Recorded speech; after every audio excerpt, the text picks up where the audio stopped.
Alright, it's Greg Sereno again on my page.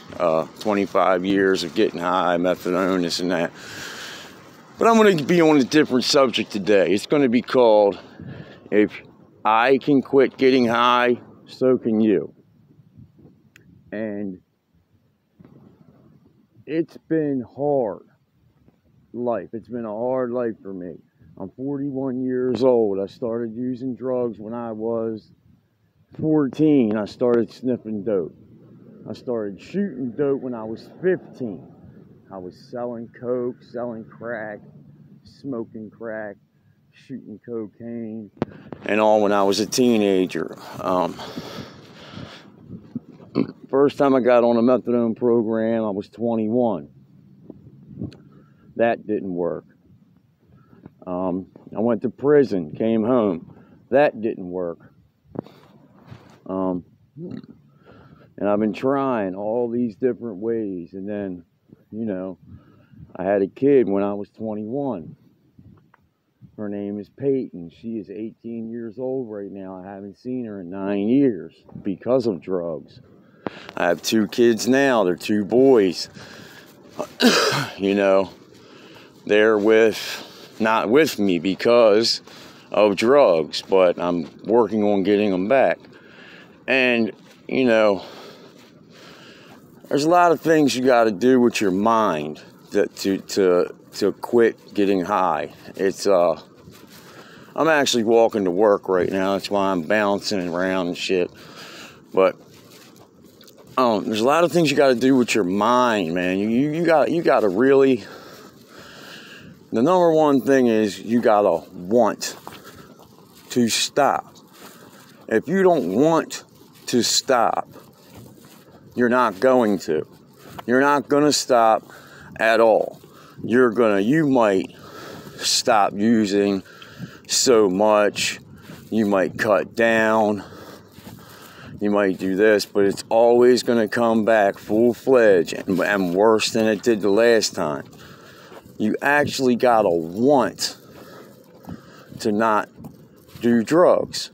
Just like, and then there's this thing. Think about this. When you're sitting there and you're broke and you don't have no money and you want to get high, but you can't because you don't have any money. You got to think about it like this. Like, you know what? When you have money all the time and you're working, you can get high whenever you want to. So let's say right now, I got some money. I got a pocket full of money. If I wanted to get high, I could go get high. But, and then just the plain fact of not wanting to is pretty much all it is. If you don't want to, you won't do it.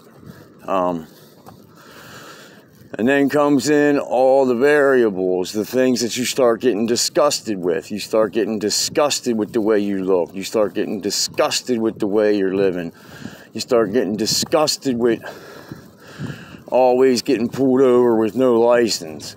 You start getting disgusted with, having the same pair of shoes on all the time. You start getting disgusted with wearing the same outfit for a week. You start getting disgusted with these things.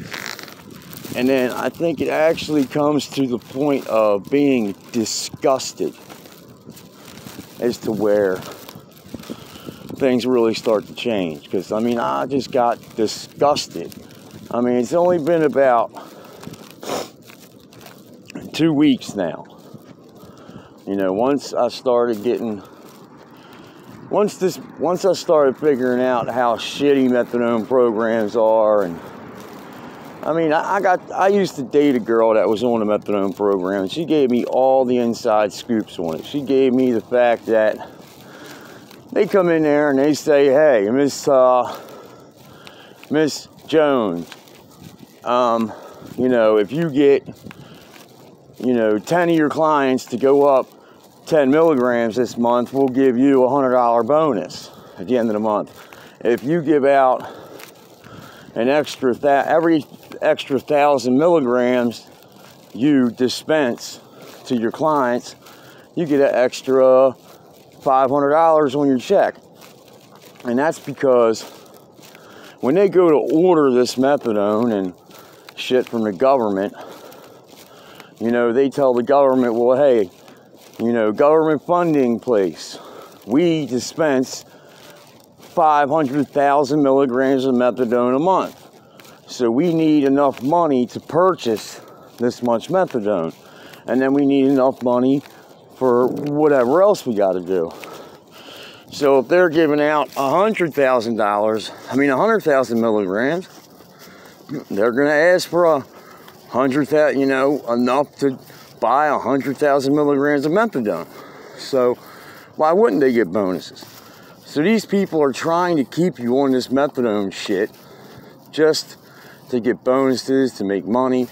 And then they sit there and they smile in your face and they tell you, oh yeah, you don't want to go down on your dose. I don't think it's a good idea. I think it would jeopardize your sobriety and blah, blah, blah, blah, blah. It's all a bunch of bullshit. But once they started pushing me off this methadone program and I seen that all it was me doing that somewhere, somehow, that could stop some sort of money flow. Me acting out at the program, them having problems with me at the program, could hold up some of their money somewhere along the line. So they say, oh, we got to get rid of him, or we're not going to get this certain grant or this certain amount of money. So that's what happened.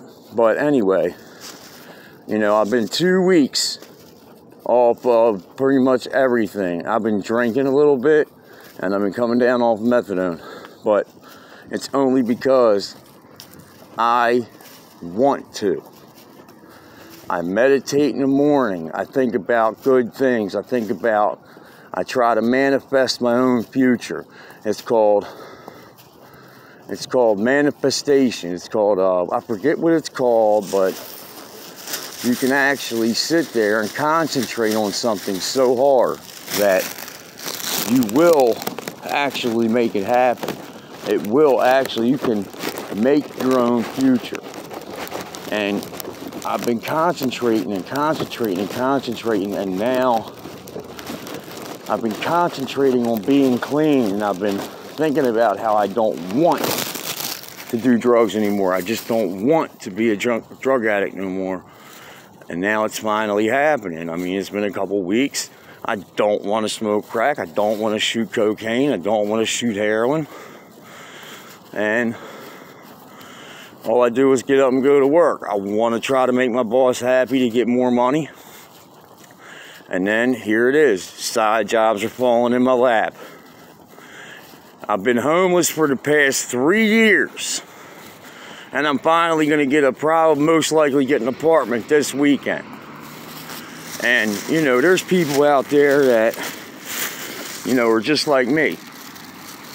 They've had the same kind of life as me, you know, and then one day they just decided that I don't want to do this no more. I don't want to get high no more.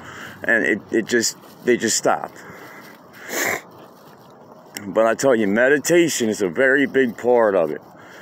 Meditate, sit there, picture it. Try to see it. Try to close your eyes and see it in your eyelids. Whatever you want. If you want a big red truck, you picture a big red truck. You picture that big red truck in your driveway. You picture yourself driving down the street. You picture yourself buying it. You picture some guy giving it to you. You picture you stealing it. You picture you working on it. You picture it somebody dying and you inheriting it. You meditate on all these different ways that you could acquire a red truck, and you'll get a red truck.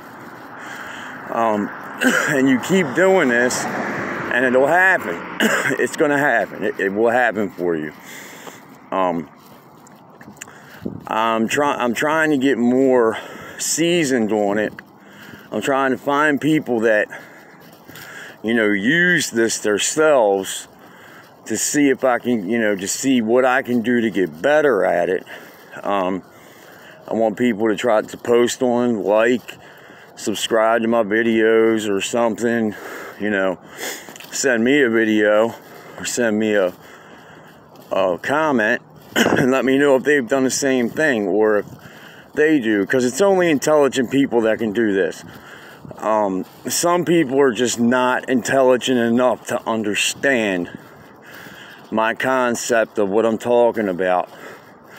I'm talking about the energy that surrounds everything, and we use that to manifest our own future. And it's really pretty deep. It's like some Power of Now, Eckhart Tolle. He writes a lot of good books. It's some stuff like that. It's like some Eckhart Tolle shit. But watch the video, like and subscribe, and see if, you know, things can happen. I picture myself, you know, going viral on YouTube. I picture it all the time. I try to meditate on it to see if I can actually, you know, I have, like, you know, one of my videos has 1,200 views. One of them has 7,500 views. You know, I never thought that I'd get over 1,000 views on any of my fucking videos, but I'm working on it. So I'd like to get some feedback and like and subscribe. Thanks.